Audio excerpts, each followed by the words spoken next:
What's going guys, Zennosh here, and today in this video of Exos Heroes, I'm presenting to you guys an explanation on Dragon Blood passive, the one that is with Fatecore Zeon, Fatecore Anastasia, and Fatecore Baelish. And yes, in the near future, other Fatecore heroes are also gonna come by who are gonna possess this shit. Alright, so let's try to understand how this really works out, because it has been really dooming a lot of players out there, and especially those players who really don't know how this really works out. They really don't know how to take the utmost advantage out of this skill, and if they are going to face against the heroes that are pretty much utilizing this kind of skills, they usually end up making it even worse. And how to counter this kind of skills, we are going to discuss about all of those things in this video today. So let's get this started. Well, Dragon Blood passive. Jesus Christ. This is a broken stuff in this game. This actually has changed the current meta of the PvP battles so freaking so much. And I'm gonna discuss today like how overpowered this shit really is. Like, what the hell is that? Okay, so now let's get this started. So right over here in the passive, you can see that the first one is gonna be the Great One. Alright, so what it does is that it's an overtime effect, grants the Great One mark to the 4 highest attack hero in the same row as self. So there we go. That's one of the really important note right out there. He's going to provide that Great One mark to 4 highest attack hero in the same row as self. Well, usually in the story mode content, or let's say in the PvP con, it's not a really big deal, because I mean, like, in a row, the maximum number of heroes that you can fit is going to be 4 units, right? So usually you are going to provide the Great One mark for everyone. But in certain contents, like let's say Holy Dragon Grounds, all of the allies are pretty much in the same row, right? And in that case, you have to really make sure that the Great One is provided to the DPS heroes, or let's say the offensive type heroes, making sure that they are the one who receives the Great One mark, okay? And make sure that they have the highest attack right out there, so that they can take the advantage of this Great One mark. It just provides them extra defense, which is gonna be definitely awesome. All right, if an ally with the Great One mark is attacked, okay, so he's passively going to provide those 4 highest attack hero in the row this Great One mark. And if an ally with the Great One mark is attacked, it grants the Dragon Blood mark to them. So that is it. Now this Dragon Blood mark is the one that is going to be very technical, okay? So let's move on to the Dragon Blood. Now, what is it really? If the marked target is attacked again, meaning like marked target meaning those 4 highest attack hero, please do keep that in mind. All right, if the marked target is attacked again while the mark is activated, gain Dragon Blood +1 up to maximum of 7. Yes, Dragon Blood can stack up to 7 stacks. If it was unlimited, it could have been just way too broken, too OP, okay? At least it has a maximum number of stacks. That's gonna be 7. And that's that, guys. Up to +7 stacks, the Dragon Blood is going to stack. Please do keep that in mind, alright? Because later on, I will be doing some math, and I'm gonna teach you guys on how this math really works out. If the marked target does not take a hit for 2 turns, lose all Dragon Blood marks. So you really need to make sure of that one as well. This is also one of the reasons why Fatecore Zeon really does so good when he's solo, because he really gets, I mean, like, it's pretty sure that every time he's going to receive an attack, right? Let's say there are a lot of other allies in the team, and somehow they are the one, meaning that other heroes are the one who receives the attack, who receives the hit. Then what's going to happen? If Fatecore Zeon does not receive a hit for the next 2 turns, he's going to lose all, or let's say those 4 highest attack heroes right over there are going to lose all those Dragon Blood mark, and that's gonna be not really that good, okay? And this is also the reason why that he is a really great solo hero. So that's that, guys. If the mark target does not take hit for 2 turns, lose all Dragon Blood marks. So please do keep that in mind every time whenever you are using this kind of heroes, so that you can maximize their potential. All right, so there we go. And the next thing is going to be the Wrath. Okay, so what is Wrath? Wrath is pretty much an advanced form of counter. You heard me right, an advanced form of counter, because this counter can be triggered any freaking time. Whatever the CC you have, like let's say even if the Fatecore Zeon is like stunned, right? Even if it's like pretty much shocked, I like broken. He's in the break status, right? He's still going to counter with this Wrath. Normal counter doesn't work in that way, but the Wrath, it does. Okay, so it's like, even though you are not doing anything, as long as the opponent is hitting you, they are still going to receive the damage. And the damage is gonna be really, really high as well. Now, let's talk about it. Once every freaking turn, you heard me right, every freaking turn, even though if it's not his turn, it's just going to counter all the time. That's that, guys. It's just too good. Anyways, counter when attacked, dealing 70% damage for every Dragon Blood mark per Dragon Blood marked ally. And that is like, what the hell is that? That's going to be really, really, really a lot, okay? Just think about it. Counter when attacked, dealing 70% damage for every Dragon Blood mark per Dragon Blood marked ally. That will be a lot of damage. Just think about it. Like, just from, like, let's say from one ally is going to have a maximum stack of like 7 stack of Dragon Blood mark, right? And that's a lot. Like, let's say I'm soloing with my Fate Core Zeon against any kind of content out there, any kind of content, all right? And what's going to happen is that this Fate Core Zeon is going to have a total of 7 Dragon Blood mark. Let's say it's maxed out. And with that 7 Dragon Blood mark, what's going to happen is that he's going to deal 7 times 70%. That's 490%, right? Yeah. Sorry, my math is sometimes really bad. Anyways, 490% of damage he's going to deal at max, just like that. Think about it. That's a lot of damage you are going to deal to the opponent, even if you are broken, even if you are stunned, even if you are shocked. It's just going to happen every freaking time when the opponent is going to attack Fate Core Zeon. And that is superb. That is really superb. Normally, the normal type of counter, you know, like, because like his passive is known as counter, right? And it says right over there, the counters upon taking damage. So that is like a normal counter. It also is kind of available with other heroes, like let's say Sabrina, right? Or let's say the normal Zeon. But this Wrath counter is something else. It's of entirely different league. This is the one that is making really hard to kill Zeon in any kind of content out there. Even though like he is passive, he's just going to deal a lot of damage to the opponents. This is just too good because it is stackable. 70% times 7, that means 490% of damage in total. That is freaking hell. That's freaking hell, guys. Like, what the hell is that? This Wrath is something like, oh my god, this is broken. Just think about it. 490% of his damage every freaking time. You can pretty much nuke a team just like that. Just with the passive. You don't even need to strike with the active skill.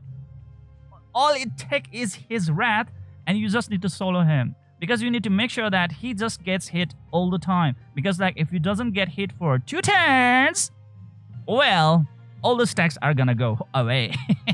So make sure of that one as well. That is also the reason why you are supposed to hit Fate Core Zeon, or let's say strike Fate Core Zeon with a nuke when his passives are all gone. Like he doesn't have the maximum possible stack, and he's just hanging around with no Dragon Blood or just +1 Dragon Blood mark around. And that is the point when you are supposed to strike him with the most powerful nuke that you have. For example, not Fate Core, the Rodley, the simple Rodley, because with his second skill, he can deal 750% damage, right? And with that kind of damage, you can pretty much knock him out. That is one way to handle Fate Core Zeon. Don't be a stupid guy by taking a dot team. Yes, you heard me right. Like, let's say you are trying to use Fate Core Baelish. Yes, okay, let's talk about Fate Core Baelish.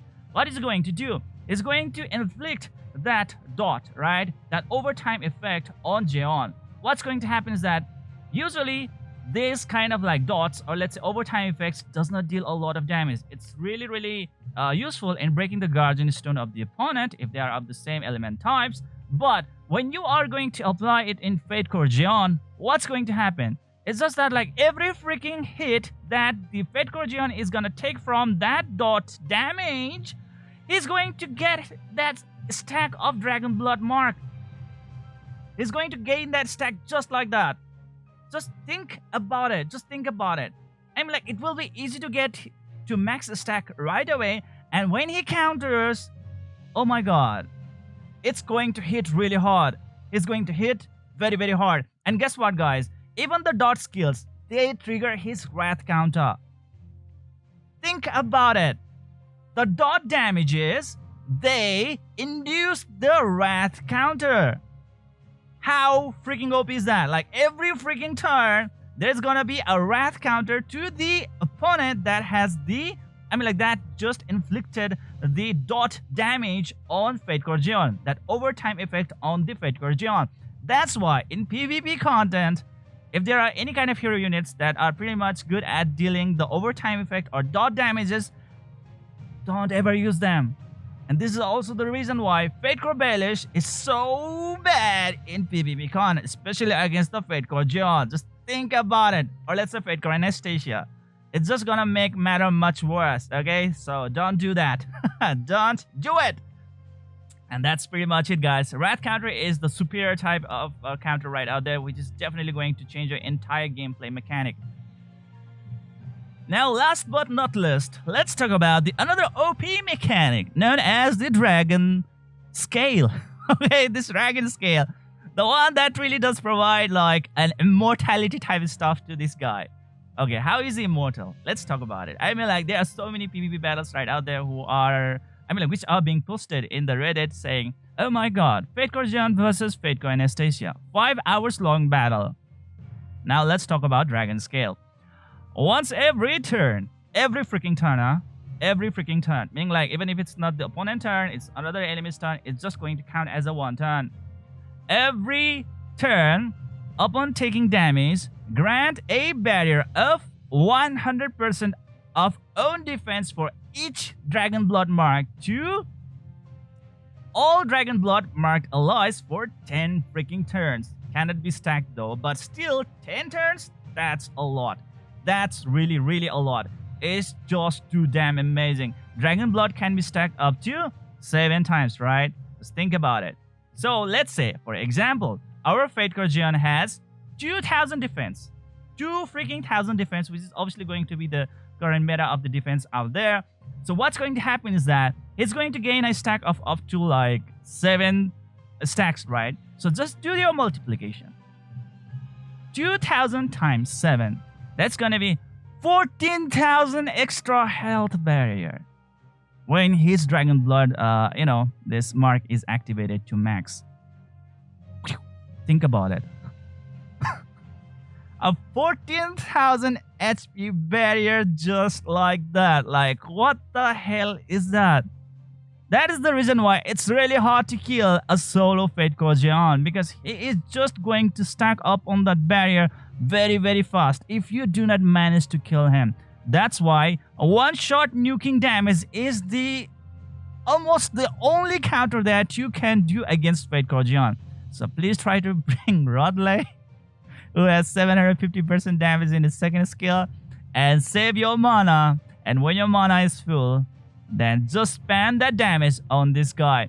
Like, let's say if you have Fate Core Battery, then you can pretty much do the burst damage. Yes, if you really don't know what burst damage really is, then certain skills out there have a burst status marked on that one. Just look at that. His second skill right over there. There is a thing called burst, right, on the purple letter. So when there is a burst written on it, that means originally this skill only requires 3 mana.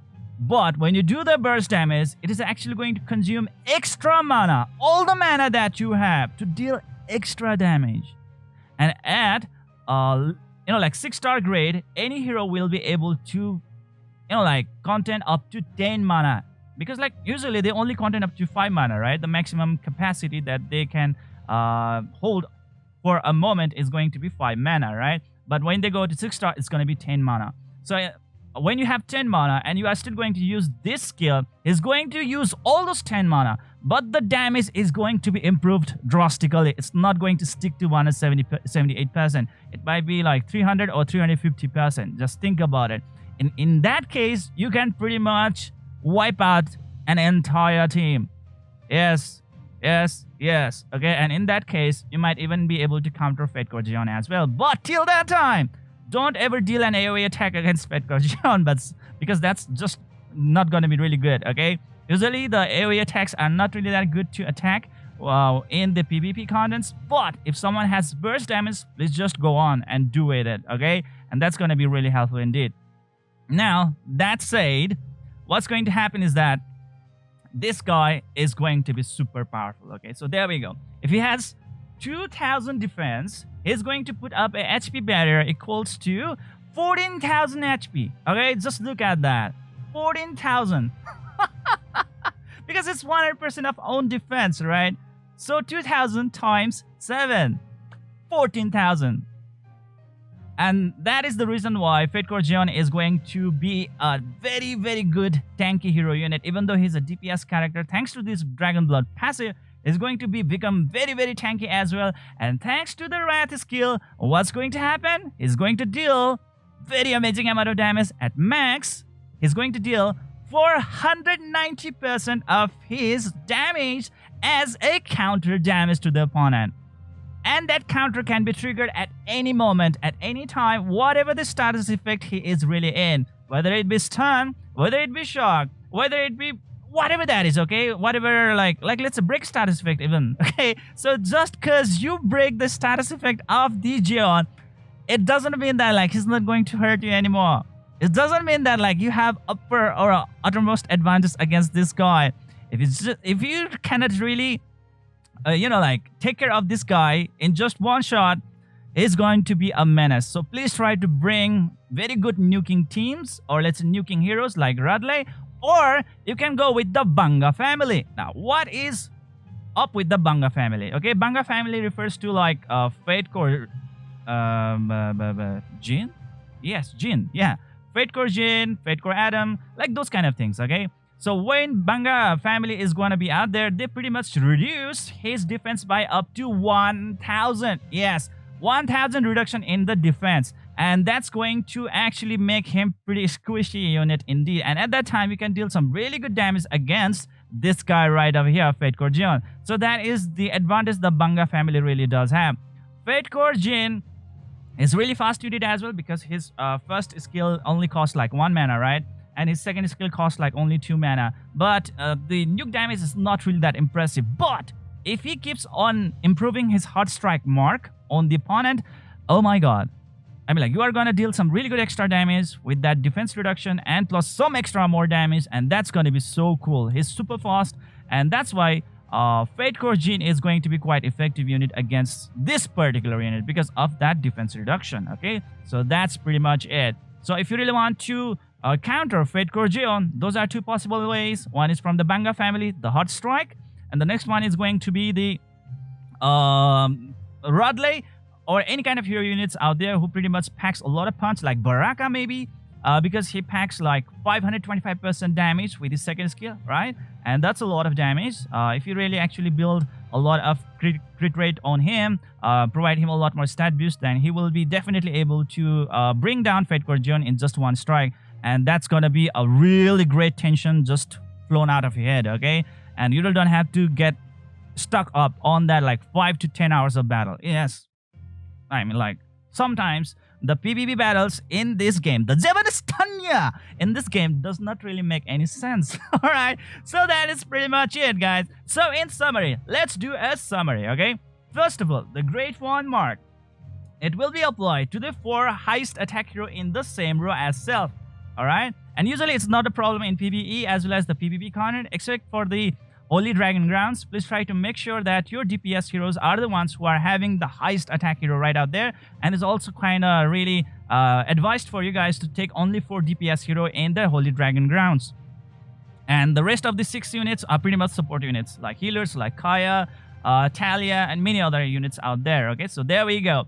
And when it comes to the Dragon Blood, now Dragon Blood can stack up to 7 stacks, okay, as long as you get hit. But be aware that Dragon Blood will run away. The Dragon Blood mark will fade away if you do not get hit for 2 turns. And same goes against the enemy as well. Meaning, like, if the enemy opponent is already having like a maximum number of stacks, just don't touch them for 2 turns and they will have their stacks removed. But their barrier will remain. But the barrier of them will be pretty much reflective as well. Meaning, like, let's say they have, like, let's say for this Fate Core Zeon, he has 2000 defense, right? And then, like, he got 7 stacks, and that's gonna be 14,000 HP barrier, right? But you did not hit him for 2 turns. Now what's gonna happen? His stacks are gonna go away. So what's going to happen is that he's gonna have just 1 stack left of that barrier, and his 14,000 HP barrier is gonna get reduced to 2,000 HP barrier. 1 barrier will remain for that 10 turns. Okay, for that 10 turns, it's just going to stay around. But that barrier health will be only about 2,000 times. I mean, like 2,000 HP. So what's going to happen is that, like, it will be much easier for you to nuke Fate Core Zeon. Okay, so please do keep that in mind as well. It's very reflective, any kind of stack. And same goes with the Wrath as well. Meaning, if he has max stack, he's going to deal 490% of his damage as a counter damage, right? But if you do not hit him for 2 turns, those stacks are gonna go away, and it's gonna revert back to like just 70% damage per counter. Okay, so please do keep that in mind as well. And with these tricks, you can pretty much like kind of mitigate against the Fate Core Zeon. So there we go, guys. All right, and the Wrath is the best counter in this entire game. Even though whatever the status effects that you have up on your head, stun, shock, whatever, like immobility, break status effect you have, it's still going to trigger. Still going to trigger. And thanks to this Wrath, the dot skills or overtime effects like corrosion, poison, burn, whatever that is, it's the worst skill to use in PvP contents. Like, for example, Fate Core Baelish. Alright, he's going to just make it much worse, because every freaking time this guy is just gonna take minimal damage, but he will start to get those Dragon Blood stacks, and those Dragon Blood stacks is just gonna make him unkillable, unbearable, and super bloody awesome. Okay, and that's that. And finally, the thing goes to the Dragon Scale. Once every turn, upon taking damage, grant a barrier of 100% of own defense. So please try to improve his defense. Okay, try to really equip him the best gears out there to provide him the best defense stats. Try to go with the Fate Core Fusion and a lot of Transcendent, whatever that is, just to keep on improving his defense stats, and he's just going to be ultimate. And that's that, guys. And that barrier is gonna stick around to 10 turns. And again, I will say the barrier health is pretty much reflective towards the Dragon Blood stacks. Okay, more the Dragon Blood stacks, more the HP that he's going to have on his barrier. And as soon as he is get rid of the barrier, his barrier health will also keep on decreasing in the same proportion, and his Wrath damage at the same time, like the same way. So this is pretty much it. I hope I was a little bit very explaining at this factor. If you guys are still not satisfied with my explanation, or let's say you were not able to understand my certain points, please let me know in the comment section below. We can always trigger a discussion, and we will. All right, so please do that. And well, this is it for today, guys. I hope you enjoyed this video. Please don't forget to hit the like and subscribe button to keep on enjoying the contents of my channel. See you guys in the next video.